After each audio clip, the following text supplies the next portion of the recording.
Hola, me llamo Martín de Diego, soy ilustrador, trabajo para juegos de cartas, juegos de rol, juegos de mesa, portadas de libros, de discos, como un ilustrador de fantasía realista normal.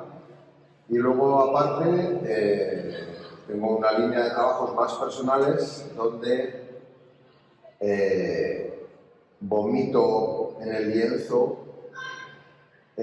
una especie de psicorragia de mis universos personales y donde me dejo llevar. Mi trabajo personal surge principalmente del caos y de no saber en muchos casos lo que vas a hacer, tener igual una ligera idea de lo que te gustaría hacer, pero suelo empezar con un garabato sin saber lo que va a surgir, y en un momento dado, por pareidolia, que es esa cualidad que tenemos los humanos de ver formas, de visualizar formas, como las formas que vemos en las nubes o las caras en los coches, se suele decir que el 80% de la comunicación humana es no verbal, y por eso nos fijamos mucho en las caras y en las manos. Por eso es muy fácil ver caras en las texturas.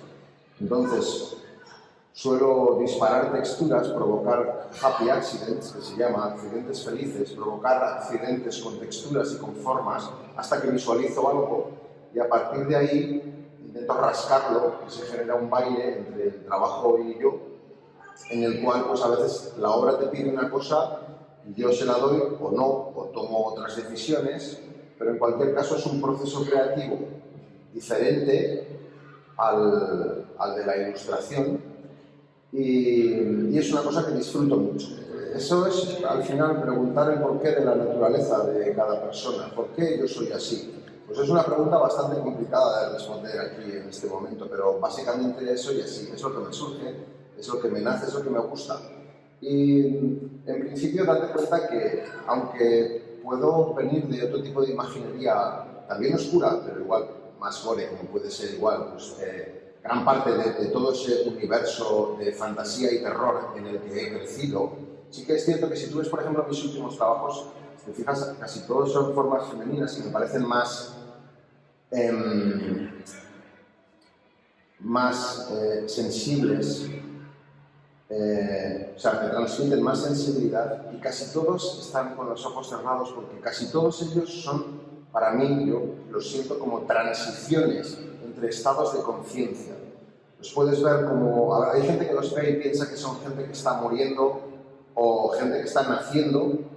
Yo los veo como gente que están pasando de un estado de conciencia a otro, como puede ser cuando te metes en el mundo de los sueños. Y los ojos cerrados son la calma, pero también es la oscuridad en la que tú te metes cuando tú te vas a dormir cada noche. Poca gente conocerás que duerma con las luces encendidas. Y tú te metes dentro de unos universos en los que puedes perfectamente jugar si sabes cómo. Y a mí me gusta también jugar con eso en la pintura. Y ocurre que cuando te pones a pintar, entras también en ciertos estados de conciencia un poco distintos a lo normal, ¿no? Cuando entras en cierto tipo de concentración, a veces visualizas cosas. Normalmente la gente, los artistas, se suelen poner contenido de fondo, suele ser música, si quieres estar más concentrado, pero también te puedes poner podcasts, o te puedes poner audiolibros, o puedes poner una serie o una película, porque muchas veces necesitamos estar escuchando voces, porque pasamos muchas horas pintando, y cuando pasas muchas horas pintando, ocurre ese fenómeno natural que tenemos todos, que es el chatter mental, ¿no? Donde empiezas a discutir con tu vecino o a recordar un problema que tienes, y sin darte cuenta estás visualizando cosas que igual no te apetecen. Y cuando a mí me gusta entrar en ciertos estados en los que, en vez de eso, entro en una especie de soñación, y si puedo estar pintando esto y estar viendo prácticamente, imaginándome un mundo ahí, ¿no? Y son cosas que también disfruto mucho de tener un poco esas visiones mientras estoy pintando. Pues suelo poner, depende de lo que quiera hacer, también depende de si estoy solo o si, por ejemplo, estoy haciendo un directo. En un momento dado me puedo poner cierto tipo de música electrónica ambiental. Normalmente suelo tener música ambiental, y más si estoy en directo suelo poner Burzum hay unas versiones que son ralentizadas 800 veces, que lo estabas oyendo hace un momento. Es una música que literalmente está ralentizada. Y entonces es ambiental total, o sea, son canciones de 3 horas. Yo empecé en acrílicos hace más de 20 años, pues un poco de rollo autodidacta para aprender, porque digamos en la escuela no nos enseñaron acrílico ni a pintar, y me encerré un par de años en casa para pintar. Estuve pintando cuadros y aprendiendo un poco, pero al final pues tienes un poco de fallas de fundamentos, ¿no? Luego enseguida me puse a trabajar para empresas. Y ahí pues tienes un poco la demanda de la velocidad y ya pues además fue la época del boom del digital y prácticamente dejé por completo la pintura y me centré en el digital y en el trabajo para clientes. Entonces he estado durante 20 años trabajando para clientes. Al principio pues hacía más cosas de naturaleza, ilustración científica y cosas también para divulgación y también editorial y diseño gráfico, y luego ya pues me metí un poco más en lo que es la ilustración fantástica para, como te he dicho, los juegos de mesa, juegos de cartas, juegos de rol, cosas de ese tipo, también algo de concept art, tanto para videojuegos como para series o cine, y luego pues eso, pues muchos libros, muchas portadas de discos, de libros y cosas de eso, ¿no? Entonces eso te aboca a tener una relación muy inmediata con el cliente donde puedas hacer cambios muy directos. A mí me gusta el hecho de yo poder estar con un cliente de Estados Unidos y estar en tiempo real compartiendo la pantalla y según él me está diciendo cambia esto, cambia lo otro, yo poder hacerlo en tiempo real. Eso no lo puedes hacer con un óleo. El caso es que he estado muchísimos años trabajando así, pero al final, y más con la pandemia, pues se acrecentó el hecho de que a veces te quemas de estar haciendo cosas para otros y ya no estar haciendo cosas para ti. Y te conviertes un poco en una herramienta bastante mecánica, pese a que sea muy libre en cuanto a, en términos artísticos, hay cierta mecanicidad porque no es tuyo, no te surge. Y yo tenía un poco esa vocación inicial de cuando empecé de hacer lo que me salía, lo que me nacía. Tenía esa necesidad terapéutica de poder sacar de mí, a veces, de alguna manera, los demonios, ¿no? Ocurre muchas veces que igual, por ejemplo, tienes un mal día, has tenido tus problemas, has tenido tus cosas y de repente llegas, dejas todo de lado, coges un lienzo en blanco y vuelcas ahí todo y te exorcizas a ti mismo y de repente te quedas como si hubieras ido a que te dieran un masaje, te quedas relajado, has dejado toda la mierda ahí. Entonces, me ocurrió que sentía un poco esa necesidad y volví hace 3 años a los cuadros y volví al acrílico. Y me planteé que no tenía ningún sentido que llevara 20 años pintando y nunca hubiera probado el óleo, ni siquiera probado. Entonces, pues, no es como cuando empecé, ¿no? Entiendes que no tienes por qué ponerte trabas y decidí probar y me enamoré del óleo y entonces pues empecé a pintar cuadros sin parar. Al principio para aprender la técnica y luego pues para, digamos, empezó a nacer de mí, ¿no? el generar una colección de una obra personal donde pues, voy también, es un ejercicio autoexplorativo, te vas buscando a ti mismo y vas encontrando cosas que te seducen y además te vas encontrando también con gente con la que empatiza con tu trabajo, ¿no? Y no sé, se vuelve una cosa que es muy te llena mucho. No sé, me resulta muy satisfactorio, me hace sentirme mucho más pleno a veces que otro trabajo que te puede quemar, ¿no? Me gusta mi trabajo para clientes, pero a veces, o sea, yo era mucho de un pensamiento más estoico y de decir, prefiero estar hasta arriba del trabajo porque cuando estoy hasta arriba del trabajo no pienso, ¿no? Y esa típica frase de trabajo mejor, ¿cómo es? Trabajo mejor bajo presión. Sin embargo, el tema está en que llega un momento en el que te puedes quemar. Y a mí me pasó, me quemé.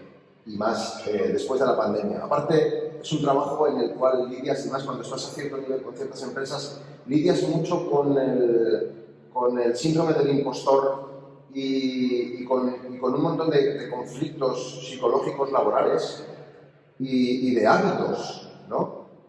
Y eso la pandemia lo acrecentó demasiado y necesitaba un escape y este para mí es el mejor de los escapes. A mí a nivel personal es el que más me lleva. Pues depende mucho del tamaño y depende del detalle. También a veces depende de inspirado que estés, ¿no? Porque a veces te surgen de la misma, al final ya cuando vas cogiendo callo y te van surgiendo las cosas del guión, pero sí que es cierto que a veces pasa con el trabajo también de clientes, entras en visión de túnel, a veces cuando estás muchas horas con un cuadro, entras en lo que se llama visión de túnel, donde ya no ves las cosas tan claras, donde has perdido igual esa visión o esa visualización que veías en tu cabeza al principio o en un momento dado, la has perdido y a veces vas con el pincel buscando por dónde seguir, vas tocando aquí o allá, pero no tienes esa visión clara que te hace ir directo y que te hace ir rápido hacia una meta clara, ¿no? Y a veces, para mí es una sana costumbre el que en cuanto ocurre eso mínimamente, los cojo y los aparco y me pongo con otra cosa. Siempre tengo 4, 5, 6, 10 piezas in the making, abiertas, y voy pasando de una a otra. Y además también me gusta eso, llegar al estudio y decir, a ver, ¿qué me apetece hacer hoy? A veces tienes la urgencia de decir, esto me corre prisa, ¿no? Pero cuando eso no es así, o a veces cuando tienes la necesidad, si yo por ejemplo llego un día con ansiedad al estudio, no me pongo a hacer una cosa que tenga de trabajo aunque me corra demasiada prisa. Me pongo a hacer una cosa que me llene, que me haga sentirme bien, y cuando ya estoy bien, puedo perfectamente dejarlo, aparcarlo y ponerme otra vez con el trabajo que me corra prisa.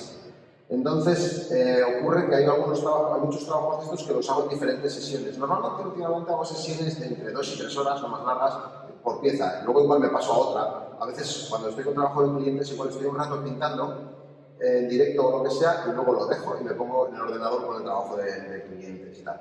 Entonces, a veces es difícil calcular los tiempos. Un trabajo te puede... Aquí por detrás nuestro, tengo muchos trabajos rápidos, tengo bocetos que igual los he hecho en 1 hora o 2 horas, y otros trabajos de estos que te pueden llevar 30 horas. Bueno, eso para mí son ejercicios. Como te he dicho, llevo en realidad con el óleo solamente llevo 2 años y medio clavados. Entonces, me faltan, claro, siendo profesional con más de 20 años de experiencia, yo me noto que me faltan muchas horas de vuelo. Me noto todo lo que me falta por aprender, que son muchísimas cosas. Y hay muchísimas cosas en cuanto a materiales, en cuanto a técnicas, en cuanto a mil maneras de trabajar las cosas.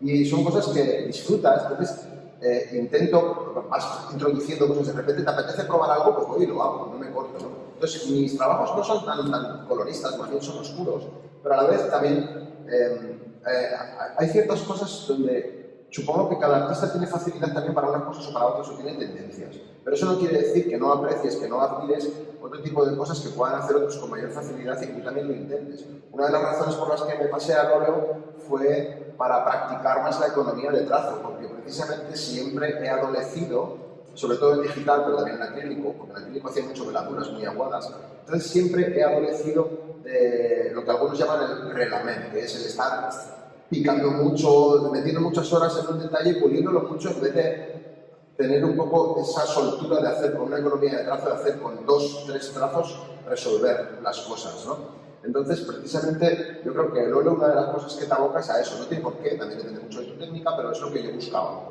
Es una de las cosas. Entonces, este en concreto se sale un poco de las otras cosas que hago, pero no deja de ser un ejercicio donde lo que estás haciendo es, dentro de la misma escala de valores, sustituir por otros colores, de forma que ganas en riqueza cromática, ganas en variación, pero tú, en tu cabeza tú la imagen la estás viendo exactamente igual, pero de repente tiene una vibración totalmente distinta. Entonces no dejan de ser ejercicios que luego también repercuten en otro tipo de trabajos. Este, por ejemplo, también tiene mucha riqueza cromática, hay mucha variación, y son cosas en las que, en un momento dado, cuando las haces por primera vez, te obligas y sientes cierto vértigo a la hora de empezar una cosa nueva, que también mola, es satisfactorio, ¿no? Es un poco como cuando la gente hace cierto tipo de actividades que te puedan dar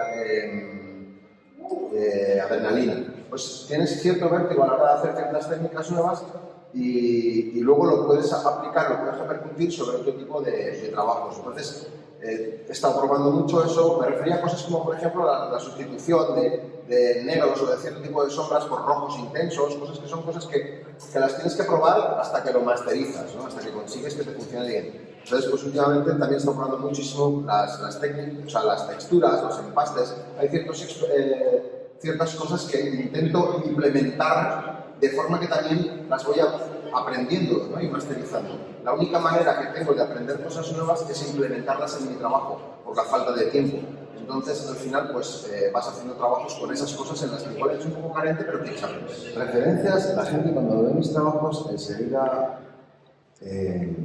mencionan casi siempre las mismas referencias, ¿no? Como pueden ser Giger o Beksinski.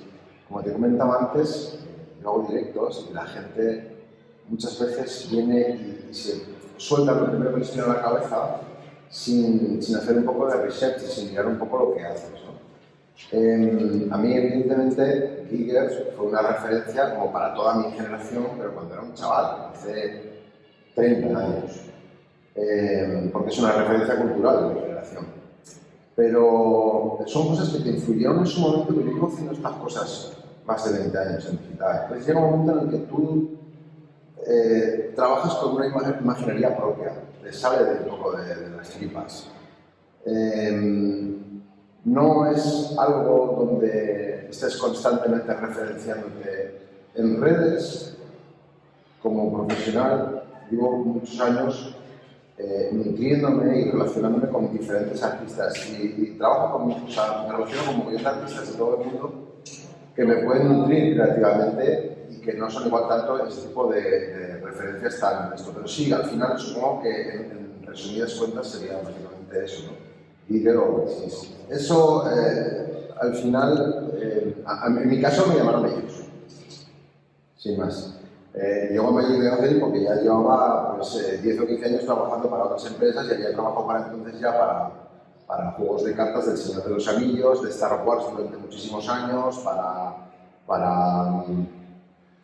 pues eso, Warhammer, La Llamada de Tulu, Arkham Horror, Android Netrunner y para un montón más que aquí no los conoce nadie, porque además hay en todo ese tipo de cosas el mercado editorial potente, aunque sean juegos, es el americano y hay un montón de empresas y de juegos que aquí no los conoce nadie y que al final pues, no dejan de estar dentro de tu portfolio. Entonces en este ámbito tú tienes los directores de arte en un momento dado pueden buscar un estilo, unas cosas concretas y van llamando constantemente a artistas. A mí en concreto me contactaron ellos, no es algo que yo buscara ni nada. Yo de hecho también pues, en ese momento tenía bastante síndrome del impostor y no me veía igual ahí.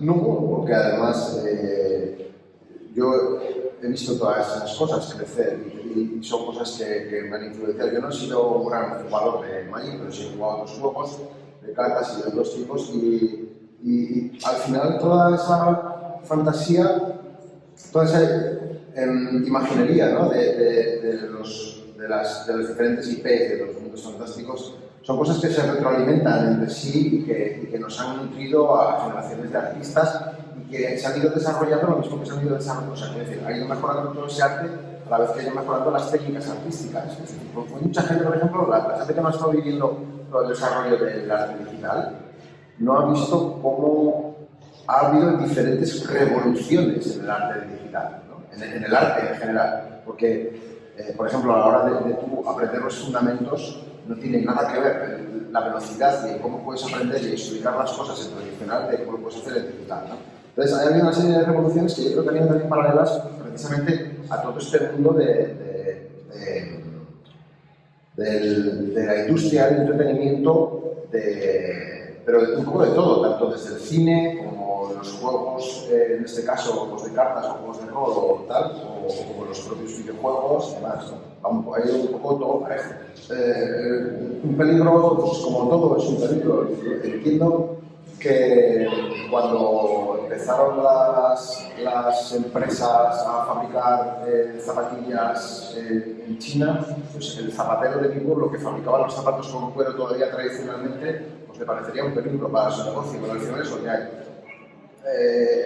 No es una cosa que me guste y no quiero decir, es una cosa que va contra mí, porque además precisamente hasta hace unos años este estilo que yo hacía era un estilo que no todo el mundo era capaz de hacer, era una cosa peculiar que poca gente hacía. Y sin embargo, paradójicamente, son estilos que a las IAs les resulta muy fácil hacer. También porque, de cierto modo, trabaja de alguna manera similar a la IA, donde generas accidentes de los cuales va interpretando, ¿no? Pero la cuestión está en que, independientemente de si me gusta o no, soy consciente de que no va a desaparecer por arte de magia y que es algo que está ahí. Es una revolución industrial. Es decir, a los trabajadores que trabajaban en las fábricas hace 200 años, ¿les apetecería que de repente pusieran una máquina sustituibles? No, pero así es como va la humanidad. ¿Me engullirá? Pues probablemente, pero ¿qué le vamos a hacer? Es parte de la vida. O sea, pero para alguien que empieza, pues es complicado, y más hoy en día, porque ¿sabes qué pasa? Hace 10 años, o hace 5 o 6 años, yo te podría decir, haz esto, haz esto, haz esto, haz esto. Porque en ese momento, tal como estaba el panorama, estaba claro. Pero hoy en día, precisamente por lo que acabas de mencionar, el panorama está cambiando mucho. Entonces, están ocurriendo cosas muy extrañas en muchas de las empresas a ese nivel y yo creo que está todavía por definirse todo ese panorama. Así que es difícil hacer una previsión de qué pueden estar haciendo dentro de 5 o 10 años esa gente que hoy empieza. Lo único que puedes decir es que crean en sí mismos, que sientan lo que hagan, que intenten que lo que hagan lo hagan con amor, porque eso va a marcar una gran diferencia.